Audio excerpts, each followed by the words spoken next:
Hi, my name is Erin, and I am the teacher author behind From Do Re Mi to You. And welcome back to my channel. Today we're going to talk about planning and organizing elementary music programs and performances. I don't know if this was a good idea or a bad idea, but I have 4 grade level programs scheduled in a 2-month span. We'll find out if that was a good idea or not. Whether you are a seasoned elementary music teacher or just starting out, you know that there are a lot of working parts to putting together a music performance. It's filled with challenges and rewards at the same time. So let's dive in and talk about 8 ways to ensure that your elementary music performance will be a success. First things first, let's talk about the various formats of elementary music programs. What this video is not about is a full-blown musical. Think Willy Wonka Kids or Seussical. Personally for me, and this is just my opinion, I feel like full-blown musicals like that are more appropriate for extracurricular activities or activities outside of the school day, because you have some students with big parts and other students with much more smaller parts. And for me, in an elementary music setting, I want more equality between all of the students. What I'm mostly referring to in this video are grade level or multi-grade level music programs that are rehearsed in the music room with every student mostly equally involved. To me, there are 3 types of main music performances. There are semi-staged musicals, think John Jacobson type of shows. There are themed programs where all of the songs are referring to a certain topic.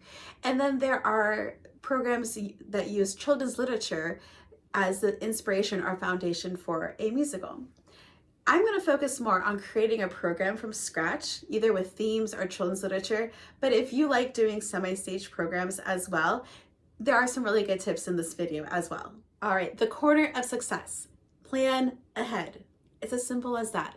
Set those dates early, ideally the spring before or first thing in the school year, and it gives you and your students ample preparation time. If you are new to your school, chat with your administrator about expectations and traditions. Trust me, you don't want last-minute surprises. I cringe when I see music teachers on Facebook lamenting that their principal has surprised a program on them that they did not know about ahead of time. Planning ahead also allows you to integrate songs into your regular lessons, which makes the planning process even smoother. So get those dates on the calendar ASAP, and especially if you are new, talk to your principal about any school traditions that may require your students to perform so that you're not caught off guard. Once you've chosen a book or a theme, it's time to choose good repertoire. And for me, diverse and engaging repertoire is key. So I will spend time after school or before school exploring all of my resources, the old school textbooks, but the books I've bought at conferences, my Orff Levels binders, and see what inspires me. And then I go online and I search Beth's Music Notes, Music Play Online, Music K8. They all have searchable databases that can inspire ideas. And then I take notes either on a pad of paper or on Post-it notes that I stick inside books. And here's another thing, don't limit yourself to choral pieces. Think outside the box. Can you incorporate folk dancing or creative movement into your program? Maybe poetry, maybe instrumental arrangements. And here's another idea that I think is often overlooked. Involve your students in part of the planning process too. They can bring a fresh perspective, an idea that can help boost their confidence. If they're working on a xylophone arrangement, can they, as the performers, choose the performance order as to when they play and sing or who plays first? If you have students with a good dance background, can they help create the choreography?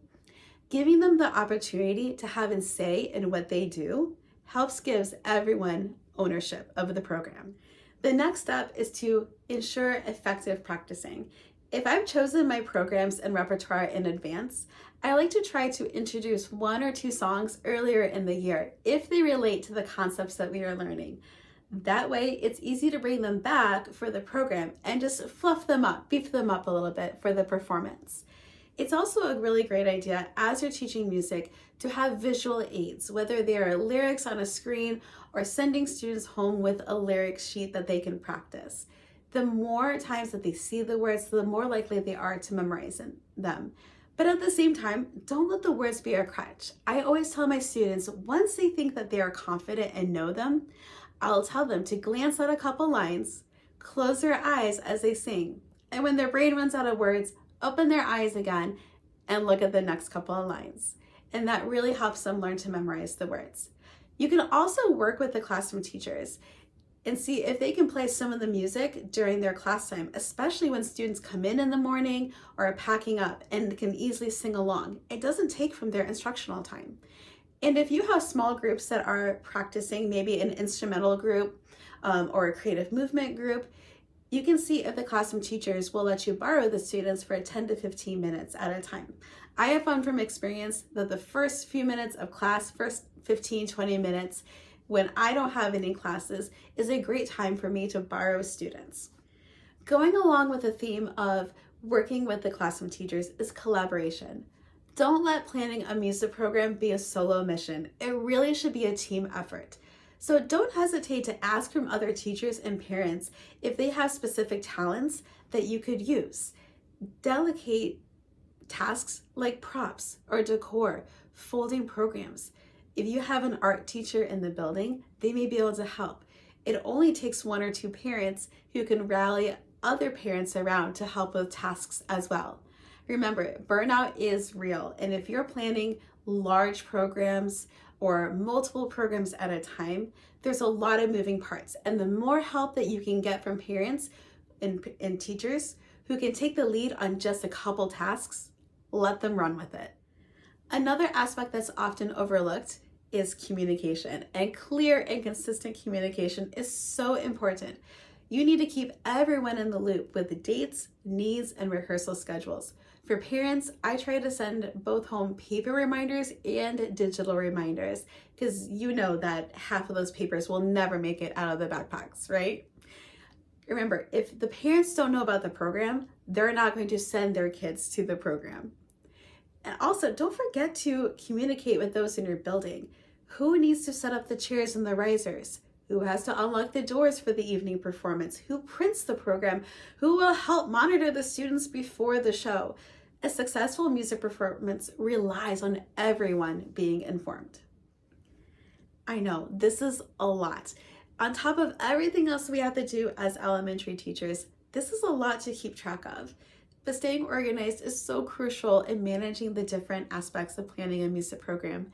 How often have you thought that you were on top of things only to realize that you dropped the ball on something else that was really important? Just me?